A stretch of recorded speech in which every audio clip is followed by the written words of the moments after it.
రాత్రి అయ్యేటప్పటికీ లేచి కూర్చుంటాడు, పగలు అయ్యేటప్పటికి పడుకుంటాడు. వాణ్ణి పట్టుకుని ఎంత పరివేదనం. వాడు పట్టాన పాలు తాగడు, ఓ ముద్ద నోట్లో పెడితే మింగడు, నవళ్ళు. వాడి బుగ్గలు తోసి 3 గంటలు యజ్ఞం ఎవరు చేయగలరండి? ఎంత కష్టపడి ఎంత ఓర్పు పట్టి ఇంత అన్నం వాడి తింటే అమ్మయ్యా అని. ఈలోగా ఇంటికి ఎవరో వచ్చి చూశారట, బెంగ పెట్టేసుకుని ఆ మిగిలిపోయిన పిడచ ఇలా దిష్టి తీసేసి పక్కన పారేస్తుంది. ఏమి అమ్మ? అమ్మ లాంటి ప్రాణిక లోకంలో ఉంటుందా? అమ్మ అమ్మే. అమ్మకి సాటి ఎవరూ లేరు ఇంకా. అటువంటి అమ్మ, నీ శరీరం శిథిలం అయిపోయిందా? అంత నీరస పడిపోయిందా? ఓపిక లేదా? నిత్తురంతా పోయిందా? ఇంకా నిత్తురు పట్టాలా? పోనీ కావలసినవి తినడానికి అవకాశం లేదా? నీకు ఇష్టమని పోనీ ఇంట్లో ఏదో నువ్వుల పప్పు గుండ చేసింది అమ్మ అని చెప్పి అన్నంలో తిందామంటే వేడి చేసి ఆ పాలు తాగితే వాడికి దగ్గు వచ్చింది అనుకోండి, అమ్మ పచ్చం చెయ్యాలి వాడికి.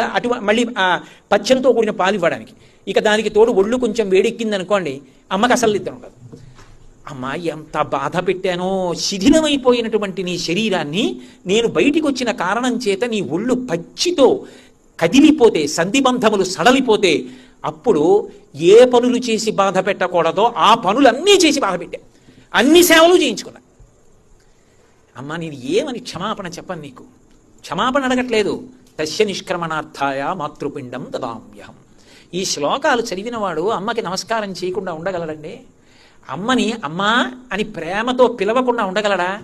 అమ్మ దగ్గర అమ్మ నీ చేత్తో పెట్టమ్మా అని కనీసం ప్రతిరోజు అమ్మ చేత్తో ఏదో ఒకటి పుచ్చుకుని తిని అమ్మ ఉండడం నా అదృష్టం అని అమ్మని ఒక్కసారి కౌగిలించుకుని అమ్మ కాళ్ళు పట్టి పడుకోకుండా పడుకోగలడా? అమ్మ లాంటి ప్రాణి లోకంలో ఇంకెక్కడైనా ఉంటుందా? అది వేరు ప్రాణి కాదు, అమ్మ అయ్యేటప్పటికే అలా అయిపోతుంది అంతే. ఏమి అమ్మతనం? ఏమీ అడగదు, ఒక పిడచ అంతే.